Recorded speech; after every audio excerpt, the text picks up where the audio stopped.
comenzamos. Daniel Aceves Villagrán, amigo de Socceradictos, un gran atleta mexicano, olímpico mexicano, medallista olímpico mexicano, el que nos acompaña esta tarde aquí en Socceradictos MX y al cual agradecemos fuertemente que nos está acompañando. Daniel, muchísimas gracias. Al contrario, Ramón, es un privilegio. Creo que hablar del deporte, hablar de la cultura física y hablar de todas las expresiones humanas alrededor de este fenómeno siempre es un gusto y siempre es una pasión. Así es, Daniel, y qué mejor que hacerlo con un representante mexicano, medallista olímpico en 1984 en Los Ángeles, pero con una larga trayectoria antes de llegar a esa grandiosa meta que fue precisamente la medalla obtenida en las Olimpiadas de 1984. Vamos a tocar varios tópicos, Daniel, pero yo creo que el más importante, conocer de tu carrera, conocer un poco más de lo que ha sido Daniel Aceves a lo largo de toda su trayectoria, y qué mejor que nos cuentes cómo nació en ti ese amor por el deporte, ese amor en particular por la lucha. Muchas gracias, Ramón. Efectivamente, yo soy hijo de alguien que fuera luchador profesional y que participara con el nombre de Bobby Bonal 30, 50 y parte de los 60 del siglo pasado. Y yo como niño todavía viví la experiencia de acompañar a mi papá a luchar a la Arena México, a la Arena Coliseo, algunas arenas luchísticas de la periferia de la Ciudad de México, y viví como vivíamos en ese entonces muchos de los niños y los jóvenes, jugando a las luchitas, jugando la cascarita de fútbol, situaciones que se han ido perdiendo con la tecnología y con la inseguridad, pero que al fin y al cabo yo tuve la vivencia feliz y afortunada de, junto con mi hermano Roberto y mis hermanas Cristina y Norma, pues tener esa vinculación al fenómeno de la lucha libre a través de mi papá.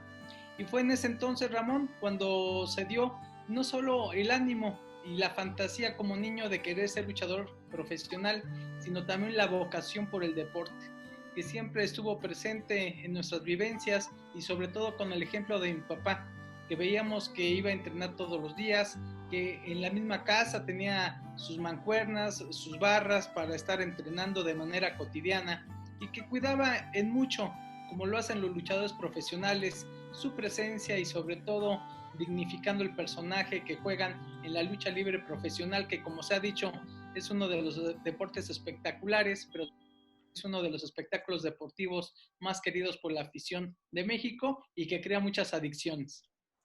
Así es, afortunadamente adicción al deporte, ¿no? Que es lo que podemos tomar como primer punto de partida. Bien lo dices, caray, viene de herencia, Daniel, el hecho del amor por la lucha, pero ¿cómo es que te empiezas ya a involucrar más de manera directa? Sabíamos, como bien lo comentas, tu papá, tu hermano Roberto, pero ¿cómo empiezas ya a involucrarte con las competencias y sobre todo con el estilo de la lucha grecorromana, que es la que se practica en las diferentes justas deportivas que hay alrededor del mundo?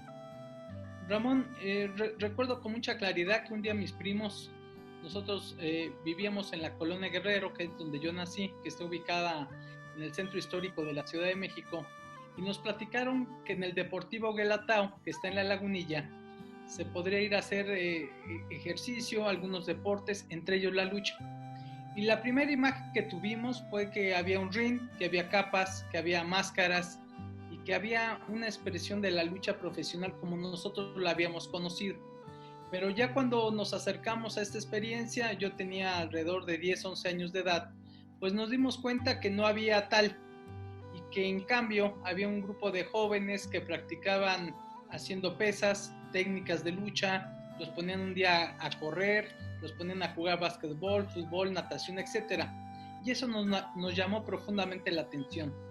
Yo en ese entonces era un niño que venía con cierta secuela de haber tenido hepatitis, había yo tenido sobrepeso y era un niño que evidentemente no tenía ninguna característica físico-atlética, pero sí mucho la voluntad de querer hacer deporte, y creo que ese arribo, como lo vivimos, pues fue realmente algo con un sentido muy humanista, porque fuimos buscando una expresión de la lucha libre, pero nos encontramos con la expresión de la lucha olímpica, y posteriormente pues ya conocimos que había el estilo libre y la lucha grecorromana en la lucha. Comienzas muy joven, si mal no estoy, tienes cierto entrenamiento con Roberto Vallejo, un luchador que en esos años era importante, era amateur, no era tanto profesional, pero tuviste entrenamiento con él. Ya después eliges la disciplina como tal, la que te llevaría a obtener tantas glorias. Daniel, ¿cómo fue tu primera competencia internacional? ¿Cómo fue ya el hecho de representar a México en este caso? De decir, ahora ya es diferente, ahora ya es una disciplina en la que es un deporte, pero también en la cual puedo abanderar a mi país y obtener un resultado positivo, no solo para mí, no solo para mi familia, sino para toda una nación. Sí, y qué bueno, y te agradezco que menciones el nombre de Roberto Vallejo, uno de los luchadores insignia de México, que fue mi primer entrenador, un luchador que estuvo en Juegos Olímpicos y que además fue un competidor a nivel centroamericano y del Caribe y a nivel panamericano muy solvente.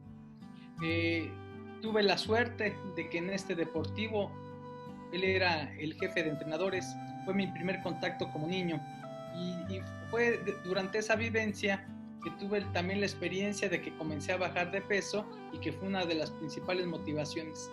La primera competencia internacional se dio aproximadamente al año de haber iniciado, año y medio, la práctica de la lucha en un mundial infantil en Albuquerque, Nuevo México, un viaje realmente largo, fueron más de 72 horas de viaje en autobús de ida y otras tantas de regreso, pero yo creo que fue una experiencia muy grata, sobre todo porque era la primera vez que yo tenía la posibilidad de tener un uniforme que no fue en ese momento el de México, sino fue del Instituto Politécnico Nacional, porque no hubieron uniformes que nos dotaran para ir a competir en esta ocasión y tampoco por parte del club que yo representaba, que era el Deportivo Guelatao.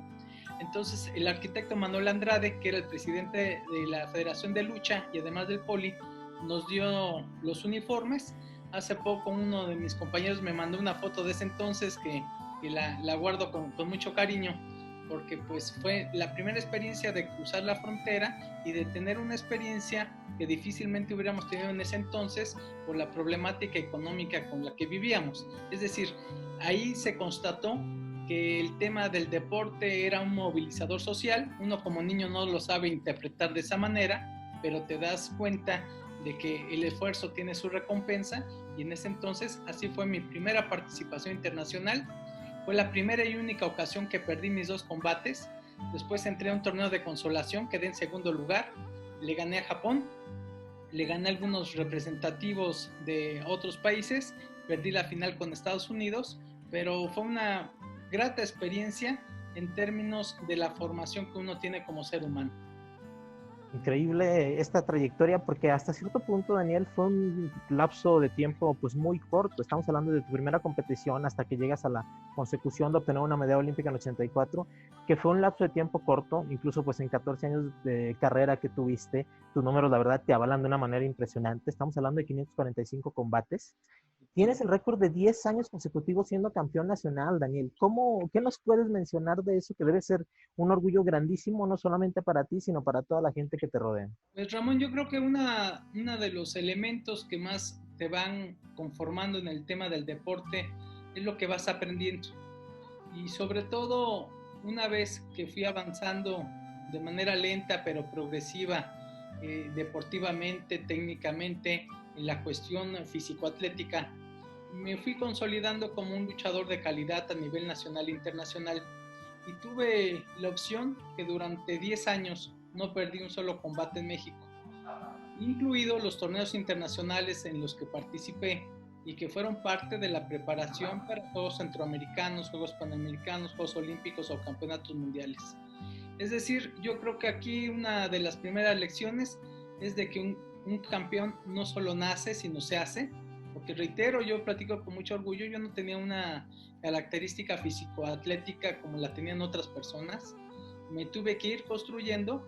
Lo que sí, fui un niño y un joven disciplinado, llegaba antes a los entrenamientos, me iba después, y sí tenía yo muy claro mi sueño, que era ir a unos Juegos Olímpicos.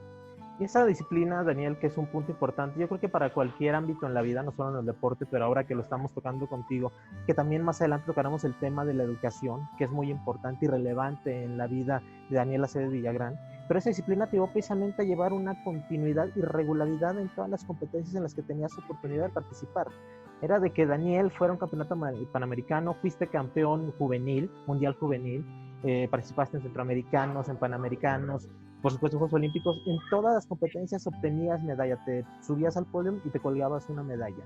Aparte de esa gran disciplina que has tenido a lo largo de tu vida, no solamente en el deporte, sino como persona, como tal, ¿cuáles son aquellos puntos que crees que han llevado a Daniel Acés Villagrán a ser lo que hoy en día es?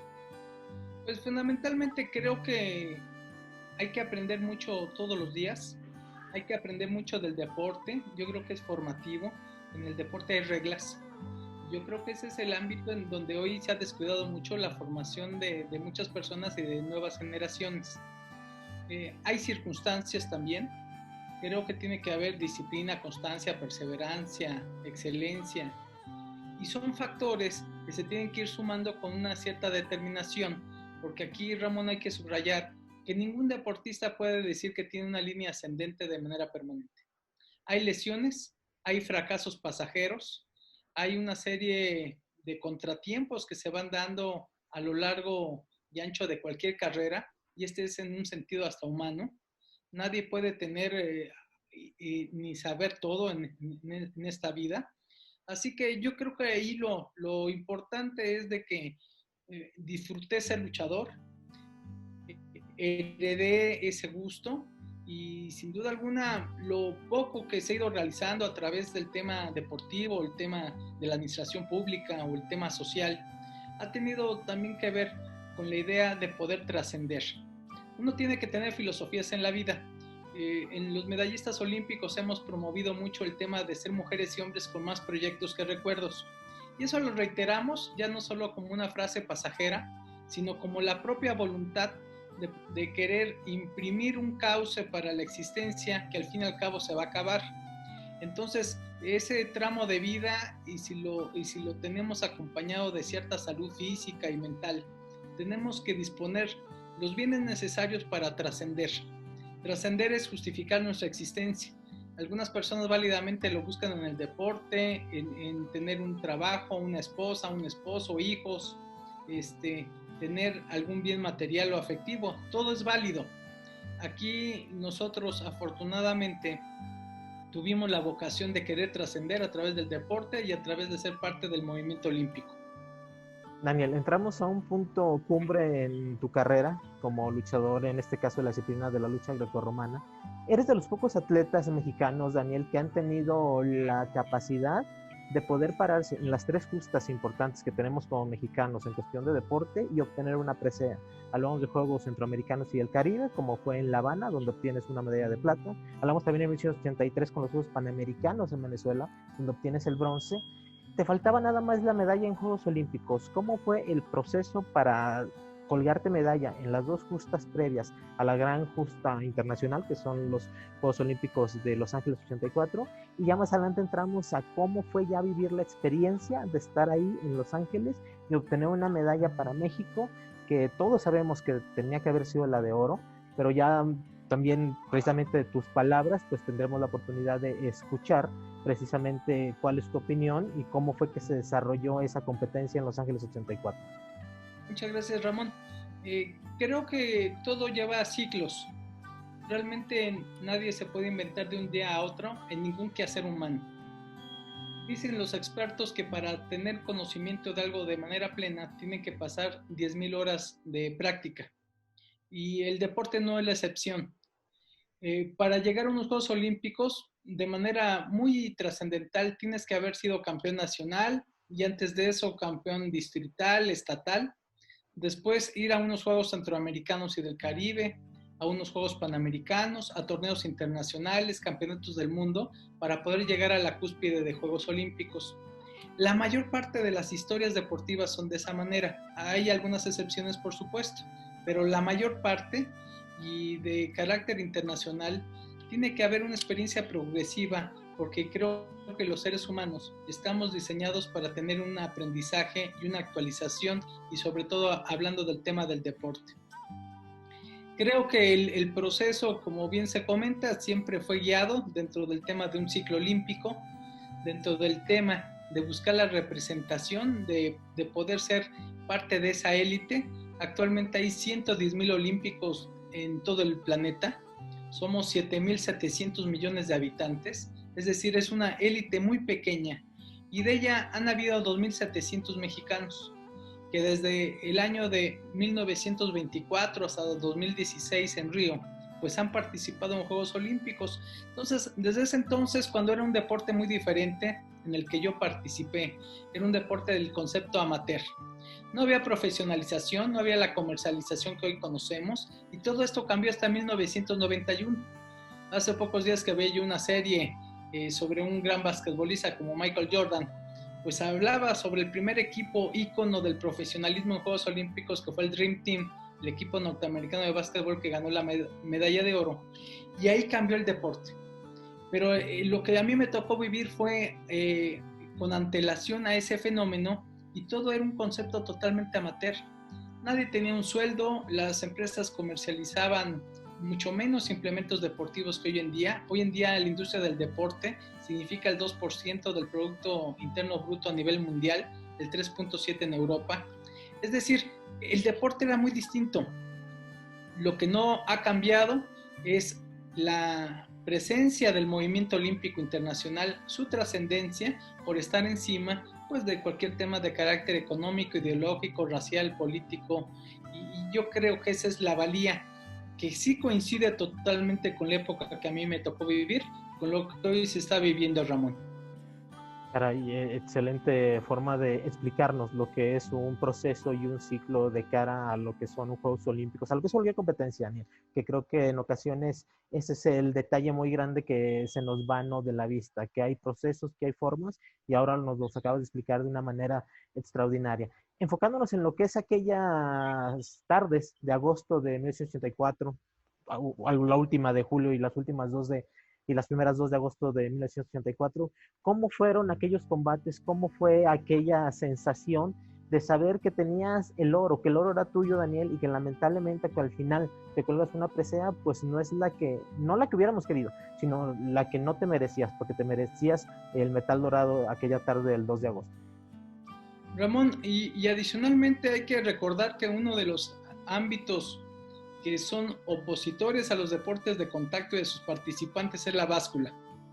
Las categorías de peso en la lucha, en el boxeo, en el judo, en el taekwondo, en todas este tipo de dinámicas en donde las categorías de peso son fundamentales para la participación de los deportistas, se vuelve tu principal enemigo.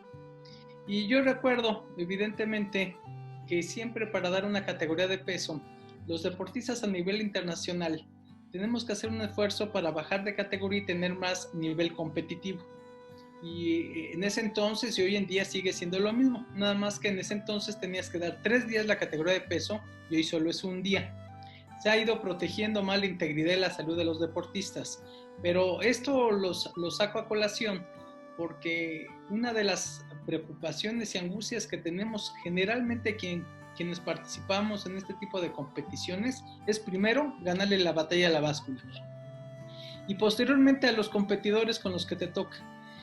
Aquí en lo que fue la experiencia de Los Ángeles 84, antes de la final, pues tuve combates contra Turquía, contra Ecuador, contra China, tuve un bye contra Francia, después contra Finlandia, y la final del 2 de agosto de 1984 en el centro de convenciones Anaheim del Convention Center, enfrente de lo que hoy en día conocemos como Disneylandia, pues fue algo realmente para mí muy, muy emocionante.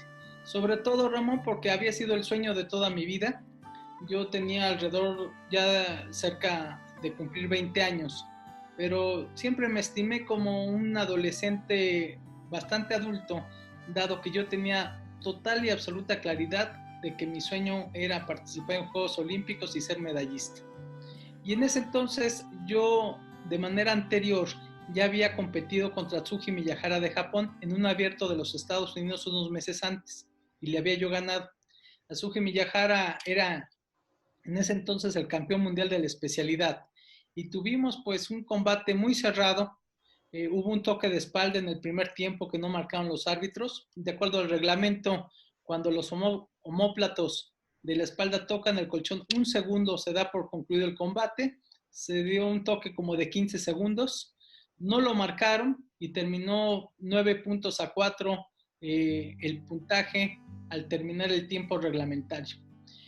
Sí hay una sensación, por supuesto, de frustración, porque tú como competidor y ya con cierta experiencia sabías que había un toque de espalda, que tuvo que haber concluido ahí la lucha.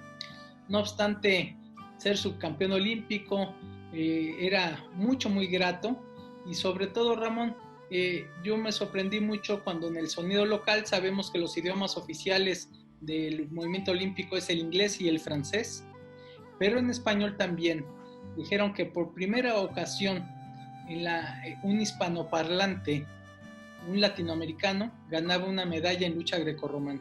Yo no tenía ese dato, lo desconocía, lo supe ahí en la ceremonia de premiación, porque la frase que dijeron, pues fue para mí muy atractiva, porque no solo era el primer mexicano en obtener una medalla olímpica en lucha, sino también el primer hispanoparlante en lucha grecorromana. Tuvieron que pasar otros 2 Juegos Olímpicos para que Cuba ganara una medalla en grecorromana, lo que significaba precisamente lo que es este deporte en los bloques internacionales, y en donde América no tenía un gran dominio.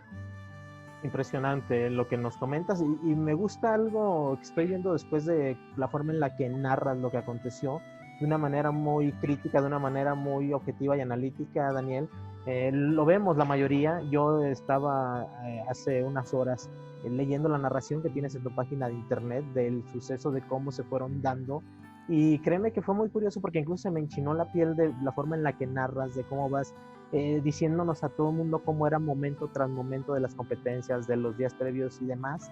Y me gusta mucho esa actitud de que dices, lo importante es que se ganó una medalla de plata, no cualquiera tiene una medalla olímpica, Daniela Cebes la ganó.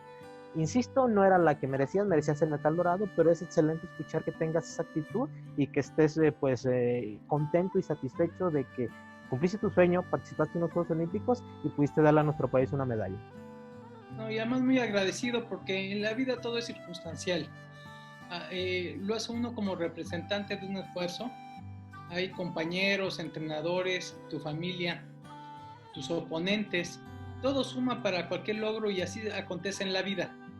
Y creo que hay que tener mucha gratitud y mucha humildad, porque todo este esquema del deporte, y también cuando tú hablas de cualquier oportunidad de carácter laboral, política, administrativa, etcétera, tiene que darse con una serie de circunstancias en donde tradicionalmente pues tendría que prevalecer el esfuerzo, esa cultura del esfuerzo que se ha ido perdiendo para las nuevas generaciones, pero también el reconocer que uno no se puede hacer solo.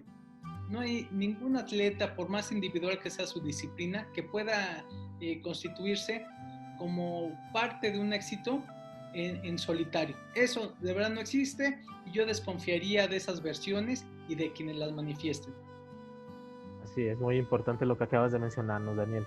Eso te llevó a ganar el Premio Nacional del Deporte, y no lo has ganado solamente una ocasión, Daniel, lo has ganado en 3 ocasiones, porque a partir de esas fechas, a partir incluso de tu retiro, después de 14 años de excelente trayectoria en la disciplina en la cual te desarrollaste, has estado impulsando el deporte, has estado muy involucrado con el mismo, ahora estás en una fundación importantísima de la cual te pediré en unos momentos que nos hables de ella, porque es muy importante saber la labor de altruismo y de fomento y de cultura al deporte que hacen. Pero ¿cómo es ganar 3 veces el Premio Nacional del Deporte? Una cuando estabas en activo y merecidísima después de lo que se hizo durante tu trayectoria, y 2 después, 2011 y 2017. Caray, eso quiere decir que a pesar de que termina tu carrera, has seguido muy involucrado con la cuestión deportiva, pero sobre todo apoyando e impulsando el deporte mexicano. Pues sobre todo, Ramón, tiene que prevalecer una filosofía personal. Eh, en lo particular y en lo familiar, no podríamos entender nuestra vida sin el tema del deporte y la cultura física. Nosotros nos desarrollamos en lo que se denominan barrios bravos en la Ciudad de México. Muchos de mis compañeros en ese entonces pues han estado desafortunadamente con problemas no solo legales, sino también de carácter punitivo. Ha habido una serie de encuentros al paso de los años con ellos en algunos reclusorios, algunos otros han perdido la vida. Y esto significa que algo que fue un factor protector para nosotros, por supuesto fue la familia, pero también el deporte. el que podíamos canalizar positivamente las inquietudes, la energía y había un proyecto de vida. Este factor protector del deporte se tiene que reivindicar y es parte precisamente de lo que nosotros vivimos y por lo que yo he asumido de manera voluntaria una deuda muy importante con el tema del deporte en todas sus expresiones. Entonces, cuando tienes ese sentimiento y esa vocación, tratas permanentemente de participar. Yo lo he hecho en todas las mesas directivas desde hace 33 años en la Asociación de Medallistas Olímpicos, en la Asociación de Olímpicos de Igual Suerte, en algunas otras organizaciones. Y sobre todo lo que va tratando de darse con estas experiencias es generar políticas públicas que beneficien al mayor número de niños y de jóvenes. No solo se trata de tener medallas olímpicas, se trata de incrementar el deporte para todos, el deporte social, el deporte que se constituye como una herramienta de cohesión social. Y a lo mejor este tipo de experiencias han sido tomadas en cuenta para obtener el Premio Nacional del Deporte en el año 2011 y en el año 2017, situación que agradezco mucho porque han sido en 3 diferentes, no solo etapas de mi vida, sino también en 3 diferentes categorías. Y cuando haces algo que trasciende, pues te hace sentir bien y te estimula a continuar, seguir realizándolo. Hoy en día, pues estamos también enfrentando algunos otros retos en torno a la Asociación de Medallistas Olímpicos, que ya en su momento platicamos contigo, Ramón, pero para redondear y cerrar esta respuesta, no entendería mi existencia sin el tema del deporte. Así de simple, de sencillo. Y muy importante ese mensaje que nos das, Daniel, el hecho de lo practiqué, le di triunfos a México, también el país me dio mucho en ese sentido, pero hay que seguir para adelante. Mientras tengamos la oportunidad de seguir trabajando de la mano y apoyar al deportista, apoyar al atleta, hay que hacerlo y creo que Daniel Lacer Villagrán es un gran ejemplo en ese sentido.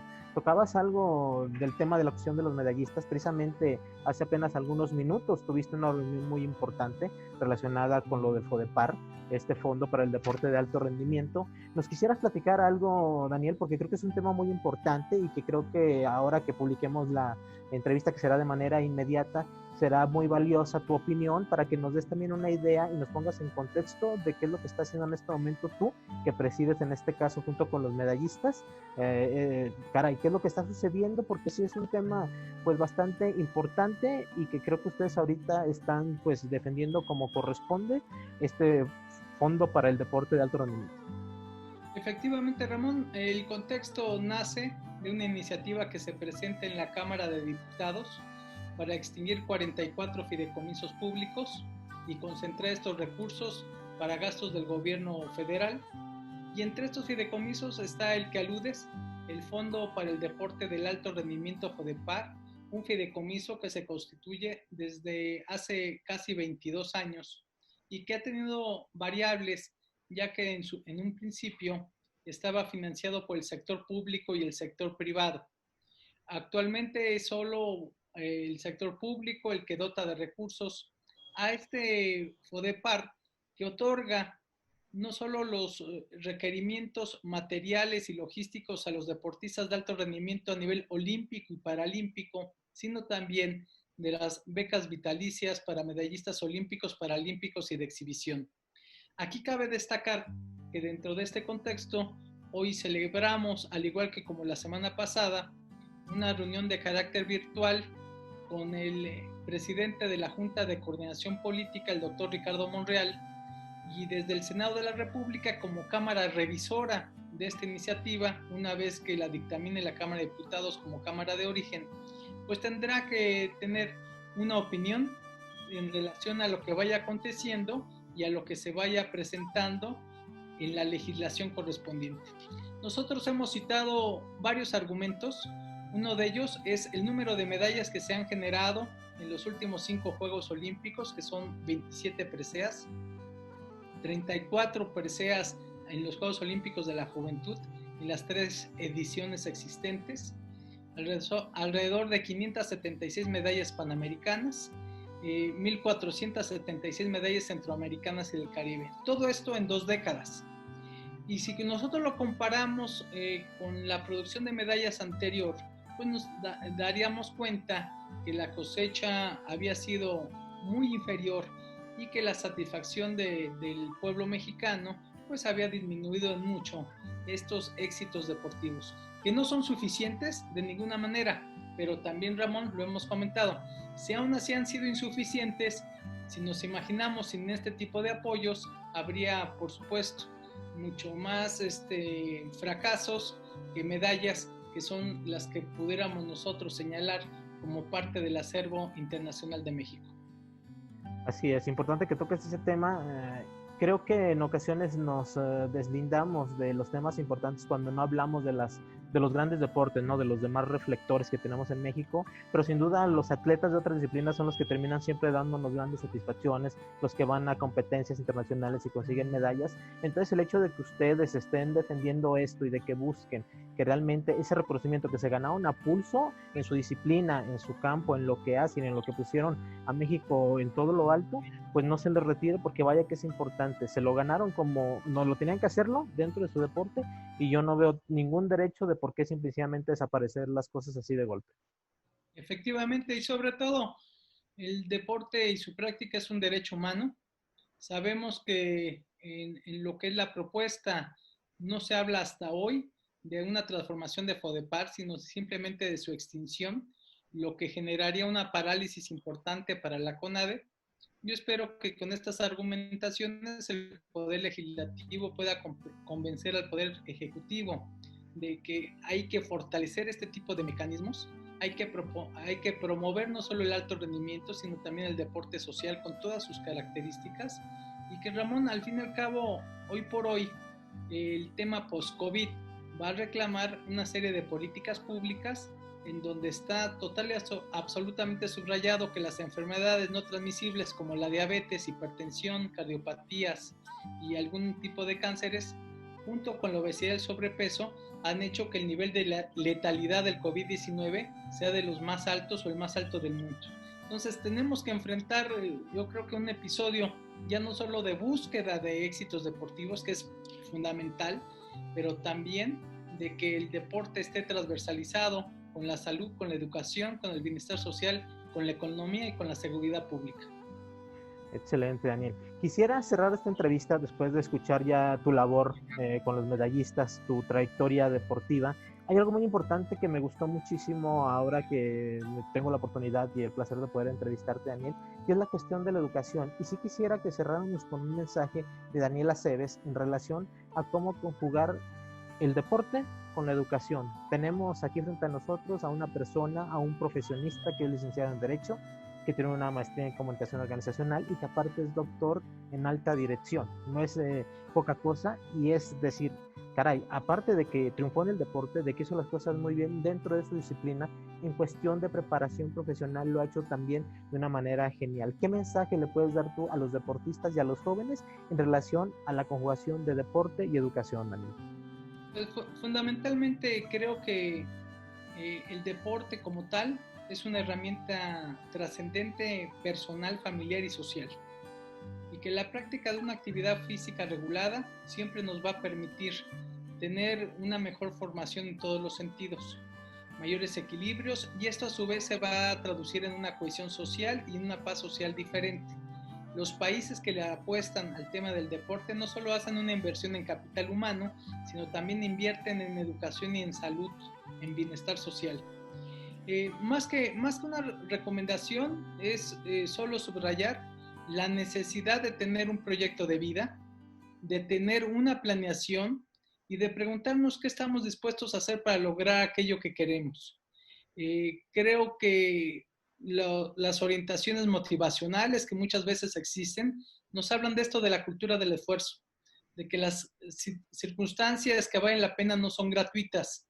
Tiene que haber una voluntad consistente y permanente de aquello que queremos realizar. Y en síntesis, aprendamos del deporte y su lección, aprendamos de aquellos actos de esfuerzo, pero también de talento que se pueden traducir en logros. No creo que todos estemos hechos para el deporte de alto rendimiento, tampoco no todos estamos hechos para la música, el arte, la cultura, o sea, cada quien tenemos diferentes características. Aquí el tema es tener un autoconocimiento, una automotivación, pero sobre todo una disposición para lograr aquello que queremos. Excelente, Daniel. Pues, ¿qué más? Te agradezco en nombre de todo el equipo de Socceradictos MX, Daniel Aceves Villagrán, gloria olímpica de México, medallista en Los Ángeles 84 y actualmente, pues ahí, con el dedo en el renglón, siempre al filo para defender al deportista, defender sus derechos y como siempre promoviendo el deporte, siendo un gran impulsor de las disciplinas, de las diferentes disciplinas deportivas que tenemos en nuestro país y fue un verdadero placer poder charlar contigo, Daniel. No, muchas gracias. Un saludo muy afectuoso a todos. Muchas gracias, Ramón. Un fuerte abrazo, muchísimas gracias, Daniel. Gracias.